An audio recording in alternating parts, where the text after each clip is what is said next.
Hello, everybody. It's Hayden from My Favorite Alien. We're doing something a little different this week where I'm going to do a little intro for the episode on top of the two intros that already exist in the show. I just felt like there's not enough of me in the show, and I really wanted to just sort of riff a little bit off the cuff and see what happens and talk about the show and the episode that you're about to hear. This week's guest is Dennis Heaton. Dennis was my mentor at the CFC. If you don't know about me, here's a little insight. I am a Canadian screenwriter. I'm a screenwriter, but I am Canadian in that order. I've never worked on any big American shows, but I have worked on a few Canadian shows. And I attended something called the Canadian Film Center for television writing, and each person that gets selected for this program gets assigned a mentor. Dennis was my mentor at this program, and he definitely didn't take it easy on me. In fact, he kind of pushed me beyond my not beyond my upper level, but he pushed me to my potential, I would say. And I think it was one of those experiences that I don't cherish isn't the right word, but like I'm very grateful and thankful that I had the opportunity to work with Dennis. He is an incredible screenwriter with a great mind for story and just a wonderful person to be around. He's very funny. He's cerebric. You'll see in a second. And he won Showrunner of the Year award at the WGC in 2020, which I think just shows that he's a nurturing and reliable mentor for other people, not just myself, but countless others in the industry. This week we're talking about The Thing. It's one of my favorite movies. I don't know what else to say. I think this would be a good opportunity to include any fan mail. Maybe we do that at the end, or maybe we don't. I don't know. Tell me if you guys like this little off-the-cuff thing, because I feel like it adds more personality to the story. I can't even. Do I edit these, or do I just go for it and just like let it loose on the episode? I think I might edit it. If you see me jumping around a little bit, then you know that I edited it. And sometimes there's I edited it. I didn't realize we were playing Tongue Twisters. I don't know what that is. Just a weird little tongue twisters. Matt Berryism, I guess you call it. Tongue twister, New York City. What a fun guy. I remember seeing Toast of London before he was cast in that What We Do in the Shadows show. I'm like, this guy is ridiculous because he had like a white tuft of white hair and his big burly mustache. You can see socks in the background there. I love that. I gotta clean up my background. And I also think like, what do we want to put? Oh boy, over here. Because I was kind of toying with the idea of like getting a projector and like projecting my logo or something on there. Or you can't see it. For those of you who are listening to this podcast, I'm sorry. There's unfortunately a video version of the show. I'm sorry. And Rosie's here. Hi, Rosie. Normally I have her caged away while I'm doing these recordings, but I'm not really that specific when it comes to these things. So it's just nice to have her in the background there. Look at her little booty. She's just freshly groomed. She looks so cute, and she smells. Is there like weird that I like the smell of my freshly groomed dog? I don't know. Maybe that's just like maybe I shouldn't tell people that. Anyways, without further ado, I'll just drop the mic. Boop. See you guys later. You remind me of The Thing. What thing? Thing with the power. What power? Power of voodoo. Hoodoo. You do. Do what? You remind me of The Thing. That's right. We're talking about The Thing on My Favorite Alien. What exactly are we dealing with here? Old and busted. New hotness. And what could that possibly be? Alien. They do exist. You boys have been watching the X-Files too much. It is possible. It's My Favorite Alien, a pop culture deep dive into everyone's favorite extraterrestrial. This week on the show, we have a movie that's very near and dear to my heart. It's a movie I rewatch every October to get in the mood for Halloween. It's a movie that plays on isolation and paranoia and resonates now more than ever than it did when it debuted in 1982. That's right, we're talking about John Carpenter's The Thing. And today, I am very privileged to have a very qualified guest to talk about The Thing. We are joined by screenwriter and showrunner of not one, but two Netflix shows. Now I'm going to keep this in, because I forgot the name of your shows. I had them written down and then I deleted them. That's just bad prep work. Work. So did Netflix. If you can't tell by the laugh, I'm joined by Dennis Heaton. Welcome to the show, Dennis. How you doing? I'm good. How are you? I'm excellent. So we're talking about The Thing. Yeah. Little context: both John Carpenter's film and the 1951 Howard Hawks produced The Thing from Another World are adaptations of John W. Campbell Jr.'s 1938 novella Who Goes There. It's an intense story that explores the terror of an alien entity capable of perfectly replicating any life form. This concept laid the foundation for the intense paranoia depicted in both films. All right, so you just watched The Thing. What's the first thing that's coming out of your mouth?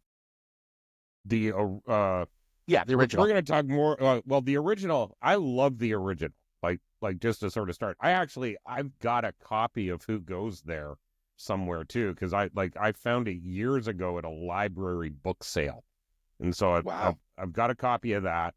I read it when I was like a teenager, and I was like, this is great. I saw the original, like 1951. I rented it on VHS, and it was really cool. It was like, as a 1950s, like, Watch the Skies, sort of red paranoia science fiction film. It was great, like really, really well done, because it really took the sort of genre seriously. It didn't sort of, it didn't just go, it's a genre film. Yeah, it'll play in, kind of thing. It was like, it was Howard Hawks and Christian Nyby, and it was a real like scary science fiction movie. Yes, it's an 8-foot carrot monster from Mars in the original Thing, when they're like, it's a plant life alien. Ooh. Oh my God. And it still got that sort of 1950s moment where, the comic relief character does something so incredibly stupid, and that's how the alien's released. And it's like this yacht puts an electric blanket on ice, and he's got one of those, I didn't think it would melt. Yeah, you put a hot blanket on a cold thing. Yeah. He's not the scientist, though. There are no, scientists he was in that he movie. was a soldier, so it was kind of like, he's not paid to think. He's paid to kill. Even worse than a soldier, he was this is going to piss some people off. He was an Air Force student. So say less. Say less about it. Anyways, but yeah, no, there's so much cool shit. Can we swear? There's so much cool stuff going on in the original, The Thing from Another World. And that's how we can delineate between the two. The Howard Hawks version, the Howard Hawks version had the full title, Thing from Another World. Scotty just got in today. Hi. Care to join us? Oh, wait till I count my fingers. I may have lost one. Well, there is some debate and speculation over whether or not Howard Hawks directed the film, and whether or not, because Christian Nyby is an editor, like, by trade, and he was studying under Hawks, and so some people think just the way the film was shot, it looks like a Howard Hawks film. It's very influenced by Hawks. Yeah, like, I think Christian Nyby directed it, but I think, he's like, you're also dealing with, like, movies, a movie that was made in the 50s, when the producer did have a heck of a lot more sort of creative influence over the day-to-day on set, right? Like, yes, there was definitely a director there leading the actors, but it's kind of like George Lucas being the producer of Star Wars, right? Kind of thing. I only directed the first one, and then Empire and Return of the Jedi were other, they were other directors, but he had such a heavy hand in creative decisions. So. When you pay for everything, you tend to have final say. Yes. Yeah. Yes, I've heard that. Little tip. Yeah. If you have the money, if you have the money to make a movie, or like Jeff Bezos have the money to make the most expensive television series of all time. Yeah. Oh my God. So and have pretty mediocre results too. Yeah. Yeah. Well, anyway, let's not get into that. That's not. Yeah, let's not go down the path of what money buys. Yeah. Because I could tell you that you can make a lot of Canadian television for the amount of that Lord of the Rings show costs. Anyways, so here's like, describe the differences in tone between Nyby's film and John Carpenter's, because I feel like it's not just a period piece; it's a very different. It feels like it's a different thematic approach to the material, because like I feel like I haven't read the book. I've read little bits of it. Yeah. I started reading on the subway when I was stoned the other day, and I was like, "Oh, that's really... the best place to read a book, and in the best." But I was on my phone. I was trying to read it on my phone, a PDF version. Like, this is just not That's not happening. I'm putting it down. Yeah. But the two films are very different, I think. Do you want to speak to that? You know, the big difference between The Thing from Another World and The Thing is The Thing from Another World is very much an external threat. It's a it's a humanoid.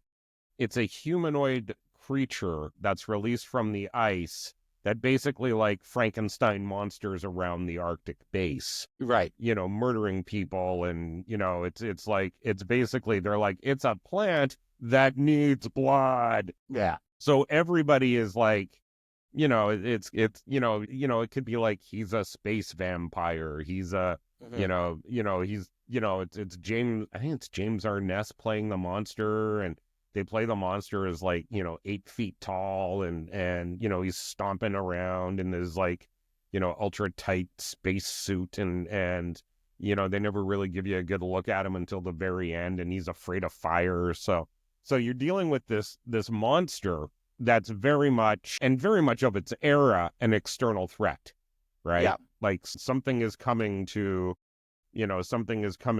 affect our way of life. One of the cool things, I'm going to go off topic here for a very brief second, but one of the cool things that's really, that really sort of set Thing from Another World apart from a lot of the other science fiction films of the time is they actually really leaned in to the conflict between science and military. Yeah. In that movie, like, and you'd sort of see like a bit of an argument between scientists and military in other films, but they generally got on board with each other pretty quickly. The whole thing in Thing from Another World is the fact that the scientists are, some of the scientists are like, military are morons, and it's going to be the scientists who save the world kind of thing. And it does get back to a we need to work together to repel the common enemy, kind of theme. In The Thing, in John Carpenter's The Thing, it's an external threat that becomes internalized. Yeah. Because it's working on a cellular level, right? Like the whole thing is, I don't know who my enemy is. So, it builds on paranoia and mistrust and inability to get along. And so it's a much more nihilistic film than The Thing from Another World. But, it's also, for me, a superior horror movie. I think Thing from Another World is a great sort of science fiction adventure, with a lot of, great sort of, trademarks of, Howard Hawks having like really snappy dialogue and everybody being, smart and, and fairly eloquent characters, and like a really like for a sci-fi film in the 50s, it's a real smart script. Yeah. Like, the fucking, the electric blanket aside, it's a really smart script. And but The Thing is just like, Carpenter just was like, I don't know if he'd just broken up with somebody or what, but it's like, it's just one of those movies that just works on this visceral level kind of thing. Like the themes are great, but it just like, it's like, I'm like you, I'll put that movie on yearly and watch it. A lot of it's Rob Bottin. Am I saying that correctly? I think it's Bottin, isn't it? Bottin. Okay. Well, let's go with Bottin. But I don't know. Like, I've heard, like, this is one of those things where I heard it in an interview where somebody was talking about Rob Bottin's effects. So well, let's go with Bottin, because I think Bottin sounds a little, I don't know, generic. Sounds like something you put in your forehead to get the wrinkles out. It is, exactly. Yeah. Rob Bottin's practical effects were groundbreaking. And in the film, The Thing never appears the same way twice. It's a constantly evolving and adapting. How important is surprise and suspense in a horror story? Oh, it's fundamental, right? Like, I mean, those two elements, surprise and suspense, are absolutely fundamental in horror. And the thing about The Thing, I'm a writer. The thing about The Thing is, it's also really smart science fiction, right? And when they start talking about what they're dealing with, it's one of those things where, the movie sets up the question, what are we dealing with, right? Like any good horror movie does. Yeah. The answer is even more terrifying than the question. And, Of course. and you're like, like basically the only thing that scene is missing is somebody going, oh, so we're f***ed. We're just completely f***ed. Okay, great. Good to know. Thank you. So, I just thought this was interesting. Nibby's film has has several female characters in the movie, and like Margaret Sheridan has top billing. Contrast that with John Carpenter's film, where it's all male. I don't want to say it's homoerotic. Just how does like removing the feminine energy from the film sort of enhance the paranoia and isolation in the film? well, it's kind of like a prison, Right. right? Like, Wow. and that's Yeah. interesting because I mean, it's true. I've never really sort of focused on that when I've thought about the film, as a conscious decision on Carpenter's part to make it completely masculine in terms of the character structure, because it was like made in the 80s. And so, Yeah. I was just kind of like, oh, it's a bunch of dudes at an Arctic station. Okay. Right. But that's very true. Like the 1951, is it 51?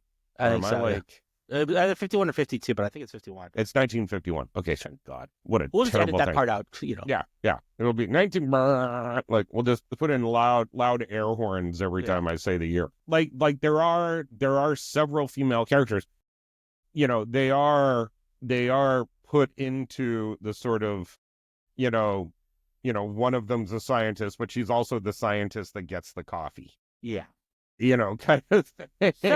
Several times. She Several gets coffee. times. Yeah. It's not just like, Yeah. oh, I was making some coffee. It was just like, Yeah. no, I was making coffee Yeah. for you guys. And Yeah. it's We like, got to figure this out. I'll put coffee on. Yeah. Awesome. So I'm not, I don't, I know I do know that when Carpenter decided to remake it, he went back to the book. Mm-hmm. Like that's where he went to sort of get his inspiration from.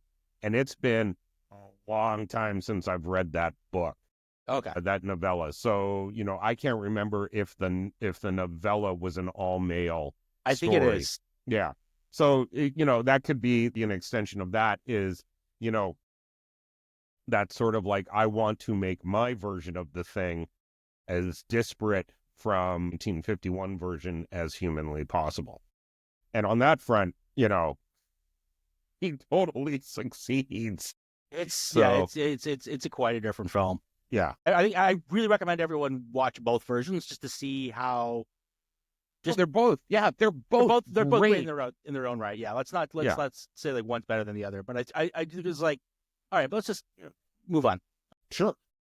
Yeah. No, I won't let you say one's better than the other. They're just both very different, very fun films.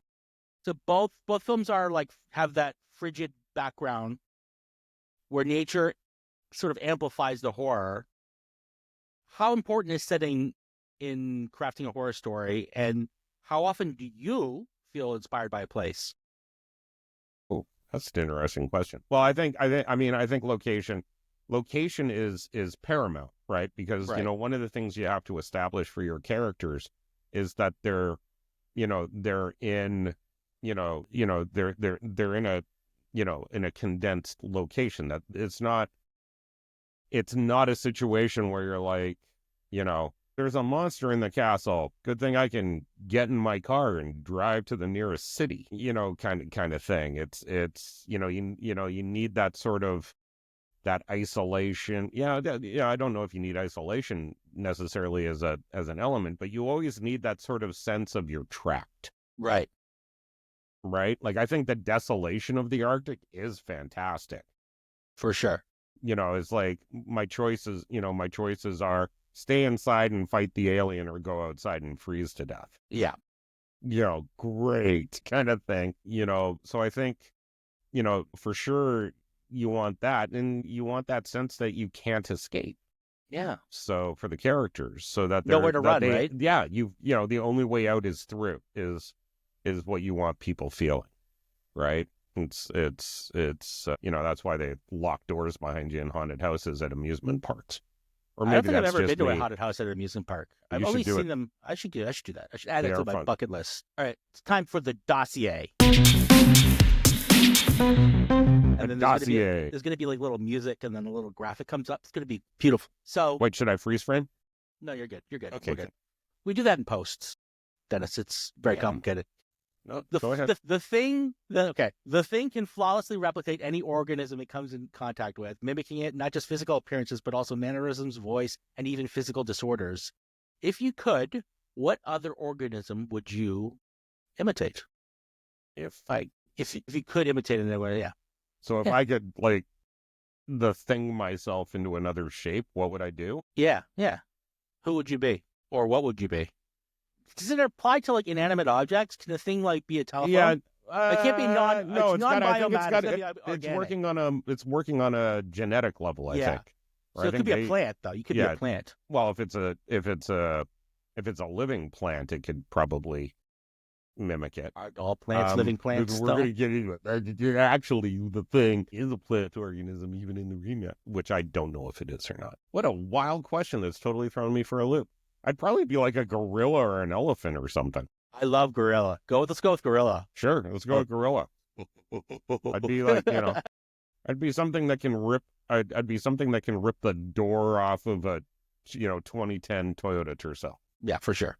That's what I would want to be. Okay, so every part of the thing, down to the individual cells, functions autonomously with a survival instinct. This means that when severed pieces can act independently to protect themselves, which probably makes them pretty good at drums. If you dismembered yourself into 4 autonomous pieces, what would you name your band? You said this was a serious conversation. It's both. The dossier. I'm still tweaking the tone of the show. Yeah. Where we keep people on the their toes. name of the band. Well, my wife, I would name it Gas Station Lobster.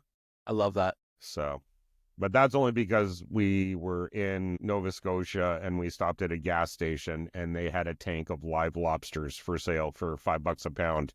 And we've always, like Cynthia's always said, like Gas Station Lobster is the name of the punk band. And it's a funk band too. Wow. Punk, not funk. I think it's punk. Funk. Okay. No, punk. It would be a punk band. Gas Station Lobster. So, not even thing related, but lobster related. Okay, the thing can quickly assimilate organisms, allowing it to spread and replace individuals in short amount of time, making it highly efficient in infiltrating groups.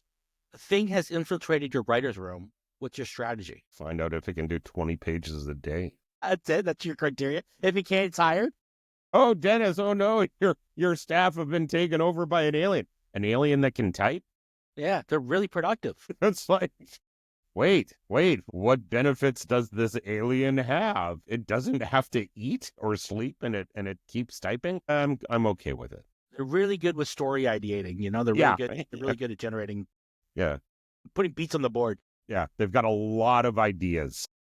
What they would do is they would form an extra set of hands so that they could be typing over here on one computer and typing over here on the other at the same time. So as a showrunner, I'm not helping the military hunt. I mean, I'm not one to like help the military in general. I feel like you haven't heard the rumors about you. First of all, they've never asked. Yeah. So I'm insulted.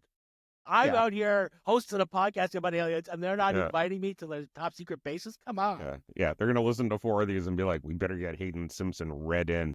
Yeah. I'll be like Amanda Munn in The Predator. Damn it, not Amanda Munn, Olivia Munn. Olivia Munn. But, you could be like Olivia Munn in The Predator. Not a good movie. The thing can survive extreme temperatures.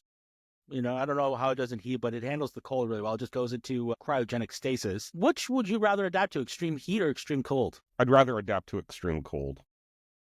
Yeah, me too, I think. I just think there's only so many layers you can take off when you're hot. Yeah. Well, you can add as many layers as you can when you're cold. I used to love to snowboard, and I haven't gone in years, and part of it is because of the amount of, that sort of, Christmas story kind of situation where you got to wear so many layers of stuff. Suddenly you can't, touch your shoes to do anything, so. Do you wear a helmet when you snowboard? Oh, yeah. Good boy. Yeah. Safety third. So the 1982 film was shot in remote locations in British Columbia, with low temperatures and high altitudes creating challenges for the cast and crew. The conditions during the making of The Thing mirrored the film's themes of isolation and stress. How far is too far when it comes to pushing an actor into challenging environments for authenticity? I mean, that's a great question. I tend to lean towards, the idea that we're making it up, and therefore, why are we putting ourselves in a situation where we all have to be in extreme cold to get the shot, when we can do that with effects? There's certain things where I'm like, no, let's do that for real. Like, covering an actor in, fake blood and stuff like that. I think what I would say is I would never want to put an actor in a position where they couldn't just like end a scene and hop in a shower. Right. And be sort of ready to go doing something else. Yeah. I mean, if we have to shoot outside and it's cold, we shoot outside and it's cold, and we all sort of endure it, but we make sure that safety is paramount for people. Oh, of course. Like this. Yeah. When I hear this, when I hear these stories about directors, they made the actors shoot underwater inside a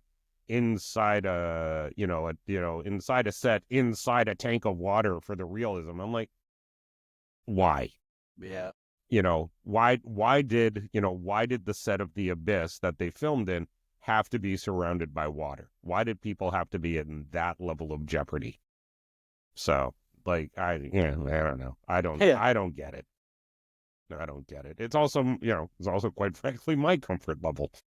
Yeah, for sure. It's like, well, I'm also one of those people that's just like, if other people are uncomfortable, I'm uncomfortable. Yeah. And so just like, I don't want to see people like put in a position where they're just like fighting for their lives. Yeah. Yeah. No, thank you. Yeah. Now, of course, the exception to this is I write a scene in every season of television that I can where I set somebody on fire. So, on that level, I'm a... But that's a stunt person, that's different. Yeah. Like, you're not setting... It is. You still gotta, like, safety's got to be prioritized. Right. So, Ennio Morricone's minimalist foreboding score added to the film's relentless tension.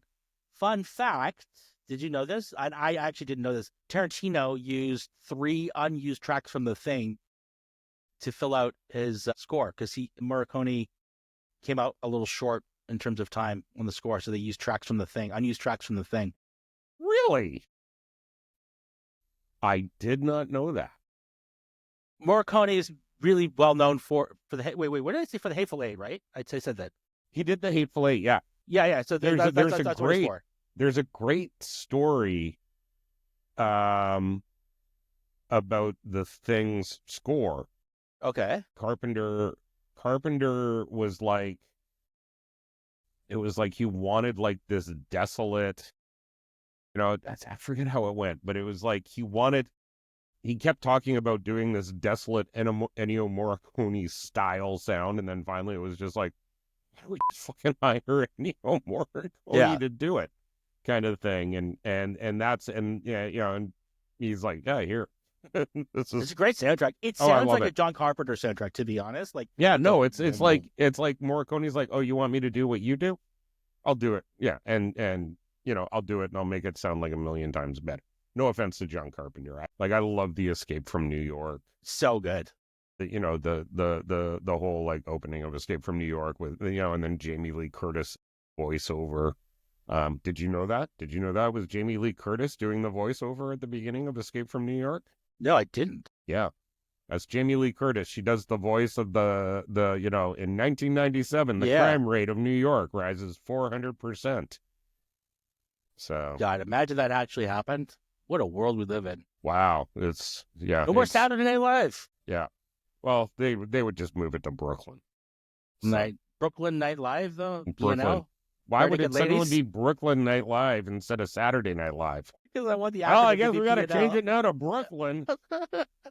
Well, okay. Okay, Lauren. Brooklyn. But music and sound are pretty important in horror. I feel like in anyone else's score, like, you're not getting the same impact. Or am I just like so ingrained in seeing the film so many times that I can't imagine it any other way? Who knows? Yeah, I mean, it's that thing, like, can't think of that movie without Ennio Morricone's music. But that would be like watching Raiders of the Lost Ark without John Williams' score, For sure. right? Like those, I mean, they're so married together by the time we get a chance to see it, that it's like, it's just like, well, of course that's the music. Carpenter's movie ends sort of on a note of ambiguity, leaving viewers to debate whether MacReady or Childs is a thing. Mm-hmm. Do you think an ambiguous ending can still be satisfying? I think it's a great ending. Yeah, it really is. Like it's funny. I was thinking about this before we got on, because I was like, oh, we're going to talk about the ending. Let's talk about the ending. Oh, yeah. It's the best ending, and it's the only ending that movie can have. For sure.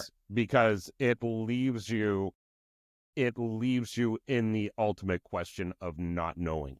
And that's exactly where we should be. Like all these people who are like, oh, you see the glint in Childs' eye, or you see the breath out of MacReady's mouth and not Childs. And, yeah, that means Childs the thing, or you see this and that means MacReady's the thing.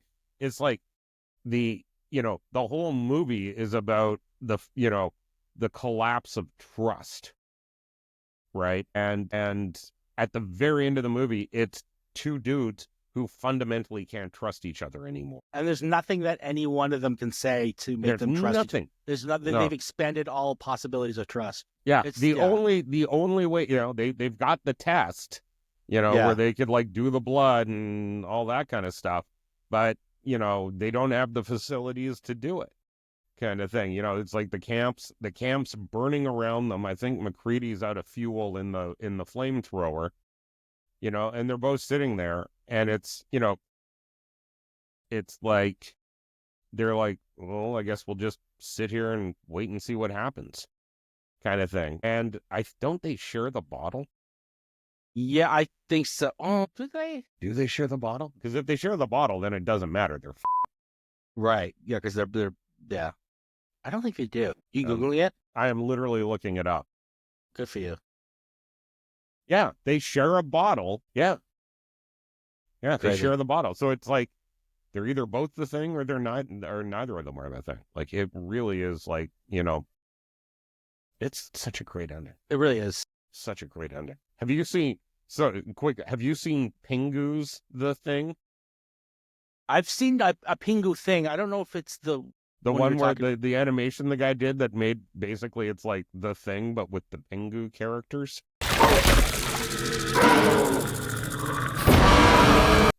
I have seen this. Yes. Yeah. I love Pingu as a kid. We watched it a lot in French class for some reason. The film drips of paranoia and distrust, both of which are explored thematically. What's your favorite moment in the film that underscores these themes? God, do I have to pick one? Just pick one, yeah. Okay. Or if you want to rattle off a few, go for it.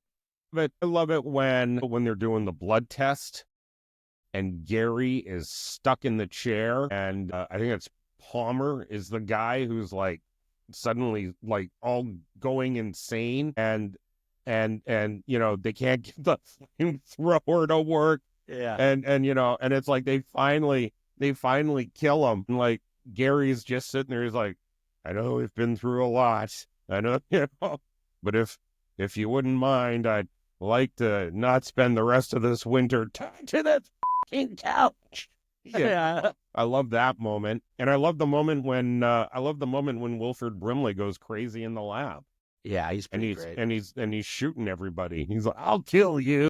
You're just like, this guy sells oatmeal. So did he really sell oatmeal? Yeah, he used to do these Quaker oatmeal ads.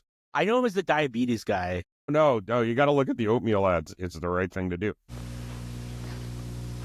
Well, here's a bowl of steaming Quaker oatmeal. Do yourself a favor and find a copy of the movie that's got the John Carpenter and Kurt Russell commentary track that they did. They did it for the original Laserdisc release.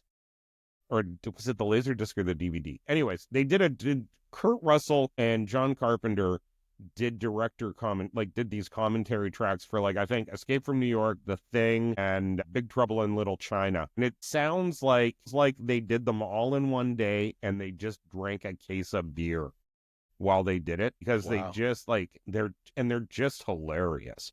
But like the one for The Thing, I was like laughing all the way through it. So, and that comes up because like they've got all these comments about like Wilford Brimley being the oatmeal spokesperson, and like just the disparity between him in this movie and him selling oatmeal. So There's a great director's commentary on for the movie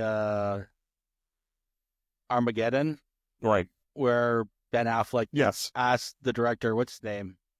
yes, Michael Bay. Michael Bay. Why is it easier for us to train astronauts or train drillers to be astronauts than to train astronauts to drillers? And he told them they'll shut the up. Yeah, he said, shut the up, Ben. Okay. The thing assimilates its victims on a cellular level, leading to horrifying body transformations. The concept sort of taps into fears of losing one's identity. Which is scarier, physical threats or existential fears like the loss of identity or control? Like body horror is my thing. Like I'm a big fan of body horror, so I would say loss of physical. Like I think I'm more terrified by being, you know, sort of mentally unchanged but physically changed, Right.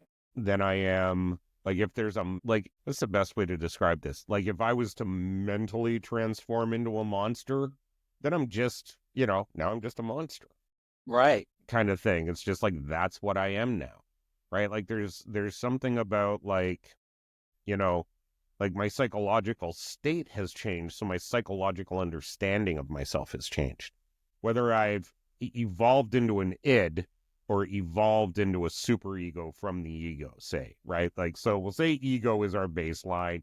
We'll use id to transform into the monster. Psychologically, I'm just the monster now. That's just how I understand the world. Kind of the same way, like, if I evolve into a super ego, if I just evolve into pure intellect, I'm like, okay, well, that's just the way of the world now. But if your psychological understanding of yourself stays the same way, but all of a sudden you've got like a second head growing out of your neck, that's terrifying. Great. So I tend to or agree. hilarious, depending on whose head is growing out of your neck. I agree, except I didn't understand any of that super ego stuff because I'm not smart. Anyways, but you sounded really intelligent. I'm sure it made a lot of sense. Oh, I hope so. And if not, we just cut it. Okay. That's the easy part, you know. That's It's just the like, other thing. This is just going to be cut the shortest podcast 8 ever. minutes. We got it down to 8 minutes. We're talking aliens with Dennis Heaton. Hi. Yeah. See you next week, folks. Yeah. 8 minutes and 7 of them were clips. Yeah. 7 minutes of clips. Gonna be a clip show, baby. Mostly Simpsons clips for some reason. You're out there somewhere, Beer Baron, and I'll find you. No, you won't. Yes, I will. Won't. The Thing opens with a spacecraft zooming towards Earth. Then we're thousands of years later in 1982. Is this the longest time jump in movie history? No. Do you think 2001? Yeah. Okay, that's pretty. Yeah. That's millions of years, right? That's like from the dawn of man to, you know, spaceships traveling to Jupiter. So I'd say that's a bigger time. Damn, I thought I had it. Nope. Thought I figured it out. There's some cool split diopter shots in the. I noticed this for the first time watching it this time, which is crazy because I've seen that movie 17 or 18 times, and this is the first time that I've noticed that there was split diopter shots in it. Really? Okay. Yeah, that's cool. Yeah. I love that. Like I watched The Road Warrior. Okay. I won this thing in a GoFundMe campaign where I gave somebody money for their movie, and I won I won the right to sort of watch any movie I wanted at the Rio Theater with just like a group of friends. So it was me and a buddy, and we watched The Road Warrior. And I have never seen The Road Warrior on the big screen until we had this screening. And I was seeing shots in that movie that I had never seen watching it at home. Oh, that's crazy. Yeah, like I'm like, I've never seen that shot before. Good movie. It's a great movie. Especially on the big screen. Yeah. I haven't seen it on the big screen, but I would love to. I wish I was invited. Yeah, Sometimes thought I was your buddy, but I guess we're just not there yet. It's fine. It was in Vancouver, Hayden. I'd fly for that. You don't know that. No, I don't know that. That's a very good point. I have. How many air miles? Fair, all fair Who statement. is the gnarliest death in the film? Because I nominate Windows.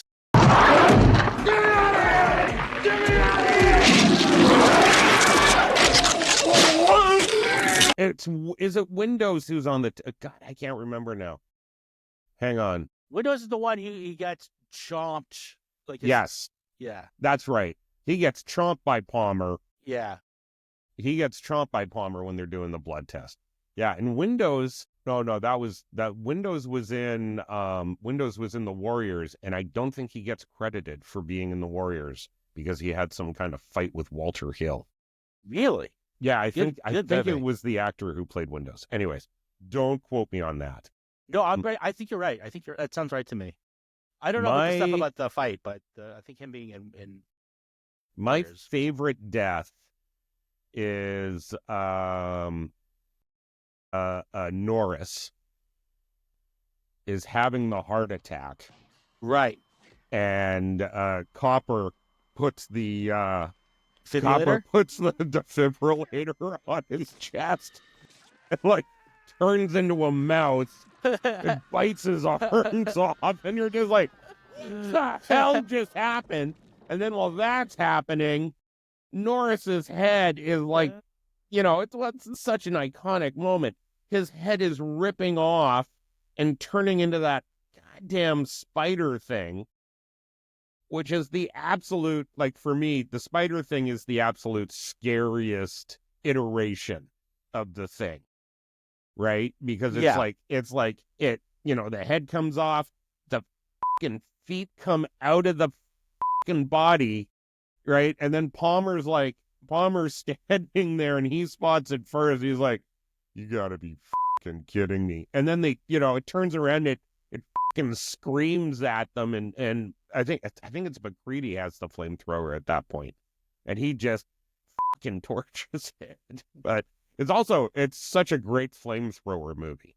It really is. It's a very specific subgenre of it's film. Like that and Once Upon a Time in Hollywood. Great flamethrower scene in Once Upon a Time in Hollywood. Fantastic. Yeah. Where does McCready fall on the list of Kurt Russell character names? Because I feel like it's up there with Plissken. It's right after Plissken. Snake Plissken's pretty fantastic. Snake Plissken, R.J. McCready, and then, Elvis. And his character in Breakdown. I always loved that movie. I don't think I've ever seen Breakdown. It's for a 90s thriller, it's not bad, but it's not a great film. It's not a great film. It's so funny. We haven't talked about the prequel at all. There was a prequel to The Thing in 2011. Yeah, I watched it. It's very forgetable. They shot the film with practical effects, and then they replaced them all with CGI, which is crazy. It's terrible. Yeah. It's I remember watching the CGI in that movie going, yeah, it just felt so tacked on. And I didn't know originally that it was they had done it all practical and then replaced it all. Yeah, there's a lot of before and after comparisons. I'd love to see it. I'd love to see it with the practical effects only. I mean, I watched it. I'm a fan of Winstead. Right. And, it just, after her, it just kind of felt like all the characters were kind of forgettable douches. Do you really think that's a good? So it's one of those movies where, it's like, well, that guy's a jerk. Oh, good, he's dead. Yeah. That guy's a jerk. Oh, good, he's dead. Right? You don't really get that same relationship with those characters that you get with Carpenter's The Thing. McCready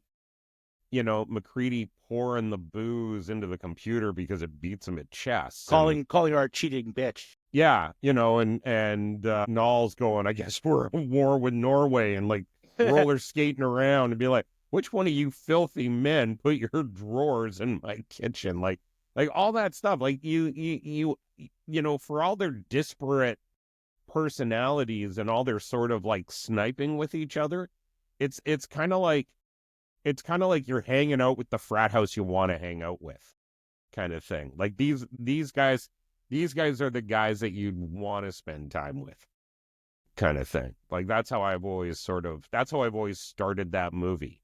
right? Like everybody kind of, like, Gary is mad because Palmer's getting high, and Palmer thinks Gary is like a bit of a Republican fascist because he's always walking around with his cap gun. I was wondering when El Capitan would get a chance to use his pop gun or whatever he says. Yeah, something like that. As he's like smoking a blunt, and like they're just and then of course you get the great save the cat with like, we got to go check out what's wrong at the Norwegian station. Yeah. And McCready's like, you really want to go save those Swedes? Norwegians, Mac. Yeah. All right. So, yeah. You like Mac, even though he's racist towards Swedes or Norwegians. In spite of it, or because of it. I don't know. They were shooting at a dog, man. They were shooting at a cute dog. I mean, we all find out later that, like, oh, Christ, too bad they missed, which is the other thing. Like, why do you send so many terrible shots to your Arctic station? So he didn't know how to fly the helicopter. It was one person knew how to fly the helicopter. The other person was like on just designated shooting duty, Do you think The Thing is more of a horror film, science fiction film, or do you think like the blending of the two is really the secret of its success? I think The Thing and Alien are both science, like I would call them both science fiction horror. And it's very, they're both very much, they require science fiction in order to get started, but they're horror for the rest of the film. So the film has inspired a lot of people, yourself included. Oh, yeah. I've snuck The Thing references into so many movies and TV, so ask this: how TV do you balance paying homage to classics while ensuring your work maintains its Heatonian edge? I think there's a Heatonian style. I like that. You can use it. I think I will. Like it's like lines, like I'll sneak in lines of dialogue from a movie into like an episode of TV, or I'll sneak in a beat. Like I've been writing. I've got a script I've been developing, and there's a moment in the script, and I'm like, this is my version of the blood scene from The Thing, right? Like it's very much an homage. That's awesome to that moment. And this is like an occult horror movie I've been developing, but I'm like, I want this one moment in there, and it's very much going to feel like the blood test, because it's like we don't know which person the evil is in at the moment, and we have to figure that out. And we can only do it using this sort of like witchcraft test. There was like, I did, when I did The Order, there was an episode in season 2 where everybody got locked in. All the members of the Hermetic Order of the Blue Rose got locked into the temple for a ritual that they had to do. And while they were in there, there was like this, this basically a bloodborne spell sort of working its way through everybody and turning them into like a monster. That was very much like The Thing. It's like it was something awesome. Like the blood became a living entity in and of itself inside your body, kind of thing, and it just turned you into a puppet for it. And that was very much inspired by The Thing. Like we would sit around in the writer's room and call that was The Thing episode. Wow. Kind of thing. So critics kind of panned The Thing when it came out. Yeah. For its bleakness and gore. Yeah. But it's obviously it's a cult classic now. Yeah. What's a movie that you love that you think deserves a critical reappraisal? A similar critical reappraisal. I know there's movies that I love that other people are like, really? You love that movie? And I'm like, yeah. But they all tend to be like 90s and early 2000 action movies that were terrible. Right. Well,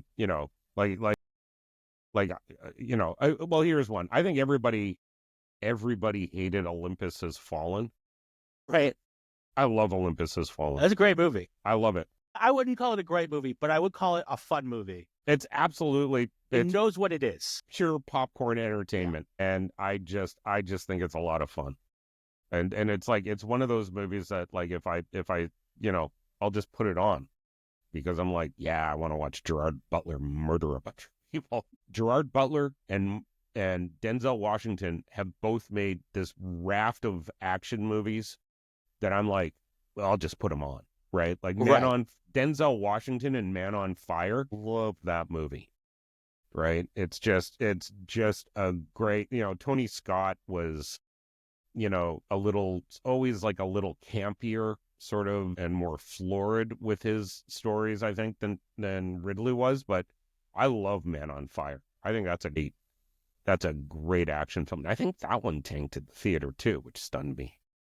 So let me just check. It's gonna bug you if it doesn't. It's gonna totally bug me. No, it was a commercial success, but the critics panned it. Okay, good.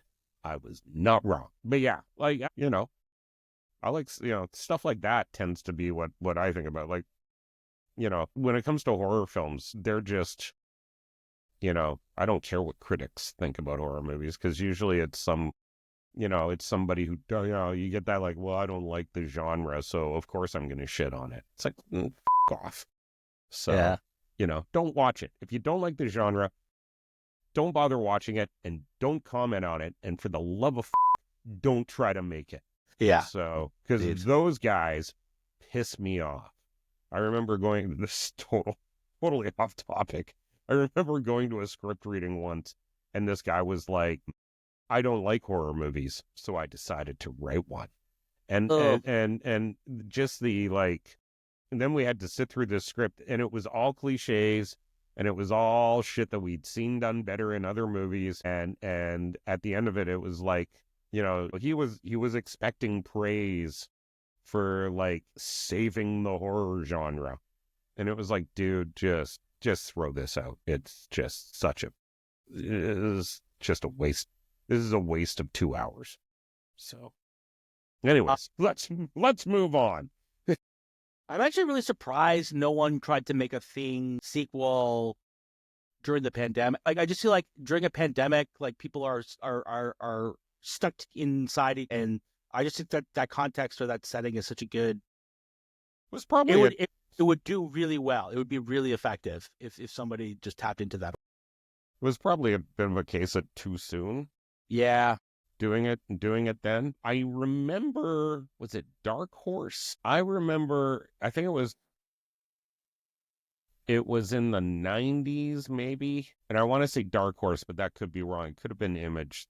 Somebody a smaller comic book label put out like a 3-issue sequel to the Thing. Cool. And it was like McCready and Childs get rescued from the Antarctica station, and they end up, basically with a bunch of, it's like either Brazil or Argentinian soldiers rescue them from the station, and then it's like, and the Thing is loose, right, kind of thing. And it was a comic book.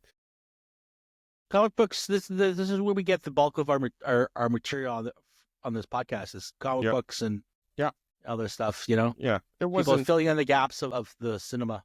Yeah, it was it was fun, but it didn't. I mean, you're dealing with a film that like is just so, like, it's just so good. Yeah. Like, and that's why I think we haven't really talked about the reboot / prequel / sequel. Like, there was that whole thing of like, oh, so this is what's supposed to have happened at the Norwegian station before the Thing, but it's the exact same story. Yeah. Is it like a Lega sequel or a prequel? I don't know what it is. I don't even know what you call it. Like it's like a prequel remake. Pre-make. A pre-make? Oh, nice. There we go. Coined it. There you are. You've done it. Yeah. All right, it's time for fan theories. Okay. So this is from Bud Cott. I didn't have a ton of time to go through them all. Okay. There was a lot of repetition and a lot of like, I heard this from this person. So finding primary sources was a little tricky on Reddit. Yeah. But this is called the bleakest theory for the Thing. Okay, so I've watched this movie a dozen times, and I don't think either is human. I think both Mac and Childs have been assimilated, and what we're watching play out is the organism acting out human suspicion / paranoia as a survival strategy. That's the ultimate twist of the film. Assimilate human beings, and our innate distrust of the other comes with it. I don't agree with it, but I think it's an interesting read. I mean, like, going back to our conversation about the ending, I kind of don't care. Yeah.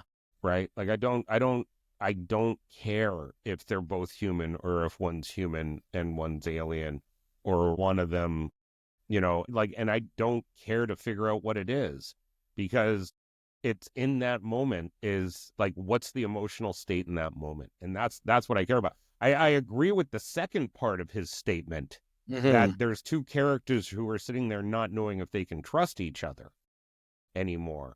But after that, who cares if one's human or alien or not? Like, it's like living the paranoia and the distrust. Yeah, and like once that trust is lost, there's nothing they can do to act on it anyway, right? Like, they've lost the ability to like really communicate. Let's just move on to Marry, Probe, Kill. Marry, Probe, Kill. Marry, Probe, Kill. So usually we do. I don't know what this section is, but I'm gonna guess. Yeah, usually I do like The Thing versus Alf or Predator or whatever. But like I just said, well, we'll do 3 John Carpenter films. Okay. You got The Thing. Yeah. Halloween. Mm-hmm. Escape from L.A. So is it the movie or the character that The movie. So I'm marry. You're marrying a movie. Probe, correct. or kill the movie, not the character in the movie. No, but if that makes it easier for you, then no, it's just one. It's interesting that you didn't pick his three alien movies. You mean Starman, They Live, and The Thing. Yeah. But no, I'll go with what you're asking. I went for his 3 best films: The Thing, Halloween, and Escape from L.A. Yeah. What, you think Escape from L.A. is superior to Escape from New York? No, I'm just messing with you. Okay. I was like, that's. I mean, I was intrigued by this, and I was like, well, let's talk about that. I just want to put it. I'm going to put it up right now. As I'm talking right now, for listeners at home, this is not going to be. Check out the YouTube version. There's going to be Snake Plissken shredding some waves on a surfboard right over my face right now. I'm going to put that in post. And he's out surfing in a nuclear blast at the end. Yeah. It's Peter pretty Fonda. spectacular. Yeah, with Peter Fonda. It's some of the worst special effects you'll ever see. Yeah, it's not a great shot. But it's not a great movie. There's some fun stuff in it, though. Like, there is. It's good the soundtrack. whole Bruce Campbell. Oh yeah. The whole cult of plastic surgery. Of cosmetic surgery in that movie is fantastic. And it's I don't hate it. I don't love it as much as I love Escape from New York, but I don't hate it as much as I hate some other films. Oh, let's get into that. I'd marry Escape from L.A. It's Snake Plissken. I'd kill The Thing for obvious reasons, and I'd remove Halloween because, let's face it, psychos, hot sex. Yeah, the best sex. Damn, I don't even know why I didn't do that. I'm like, that was such low-hanging fruit. I totally missed it. The 3 alien movies that he's done. Okay, so Mary Star. I'll do it anyways. All right, we'll do it anyways. Okay, so do you want to set it up?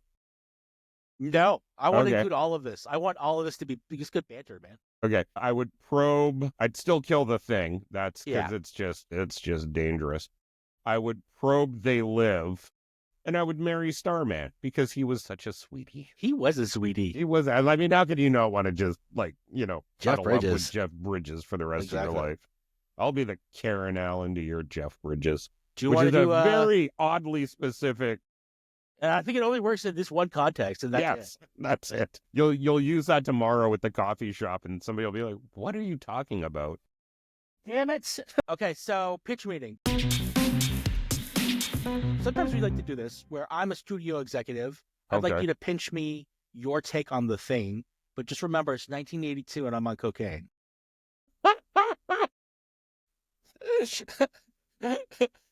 Okay. Yeah.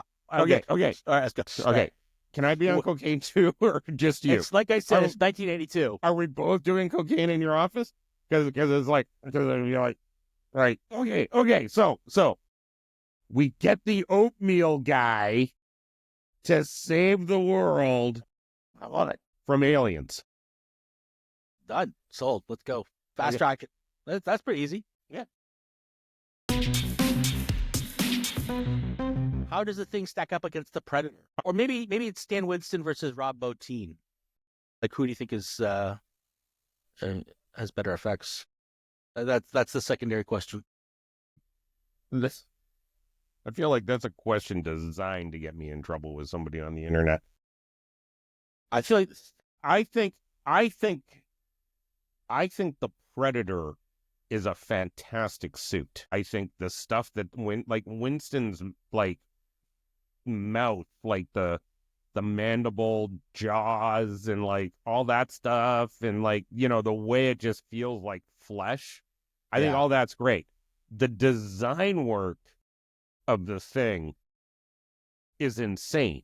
It's like, utterly demented. Like, it's just like it's out of this world. Nobody's ever topped that. Like, because it's just insanity all around.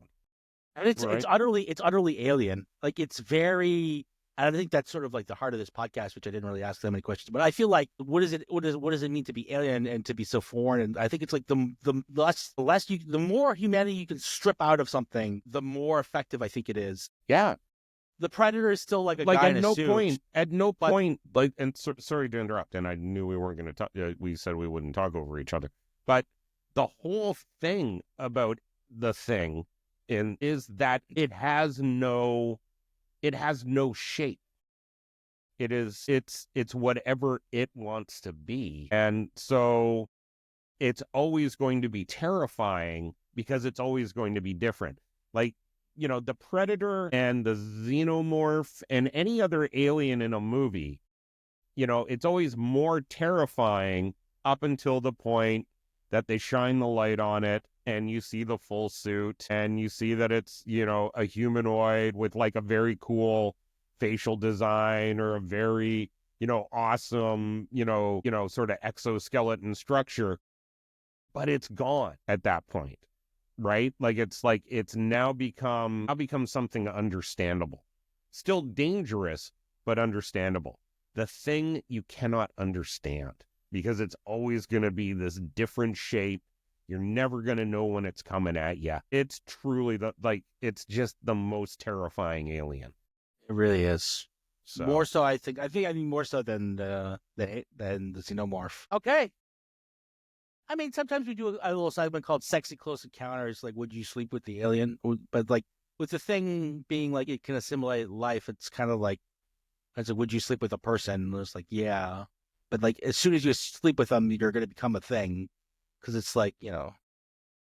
Yeah. There's no getting around it. That's, like, it's pretty. You kind of know you're going to die. Yeah. Kind of thing. Like, if I was going to pick an alien that was going to kill me to sleep with. Right. You know, Jeff Bridges from Starman, you know, or the alien from Species, because she was hot even in alien form. She was. I keep hoping somebody's going to pick Species, and we're going to talk about it. But we're still waiting on that. Well, I'll come back on for season 2, and we can talk about Species, because I loved Species. That was a great movie. It is. That is another one where it's like people don't love it. I think it's fun. No, it's fun. So, it's fun. It's absolutely fun. It knows what it is. And I feel like I've said that before, but I do feel like when a movie locks into its place in cinema. Yeah. Some deliriously bad dialogue in that movie too that I love. Shout outs. Is there anything that you're working on that you want to shout out, or anything that you've been vibing to that you want to share? I'm working on season 2 of Murder in a Small Town for Fox. So looking forward to being back doing that. I didn't know you were working on that. Yeah. No, I was. Kristen's a delight, eh? Oh, she's fantastic. They're all fantastic. Rossa Sutherland's great. Kristen Cruick's great. Ian Weir, who created the show and is the showrunner. He's fantastic. It's such a treat to be working on that show and to be murdering people in small towns again. So I'm really happy to be back doing that. I'm developing a ton of stuff all the time, but that'd be a bunch of stuff like, oh, I'm developing this show. What's that about? Whatever. Yeah. So season 2, Murder in a Small Town. Watch season 1. Where can we watch season 1? You can watch it on Stack TV in Canada, in Hulu in the States. It shows on Fox, and global in Canada if you're watching on terrestrial television. Which some people do, but I don't. Which some people do. All right, well, that's going to do it for today's episode. For a title as vague and ambiguous as The Thing, we sure got a lot of detail on it. If you want to get in touch with the show, you can email us at myfavoritealienpod@gmail.com. You can find us on socials at various, I will put them here somewhere below me, and they will just appear magically. I'm doing more episodes, but they probably won't be under my hands. They probably won't be. In fact, this whole thing will probably be cut, or maybe not. I don't know. Sometimes I like to be spicy on my outros. For more podcasts, you can like and subscribe to us on YouTube, and you can listen to us wherever you find your podcasts. We'll be back soon enough with another episode of My Favorite Alien, but until then, keep searching, my darlings. Watching the skies. Watching the skies. The truth is out there.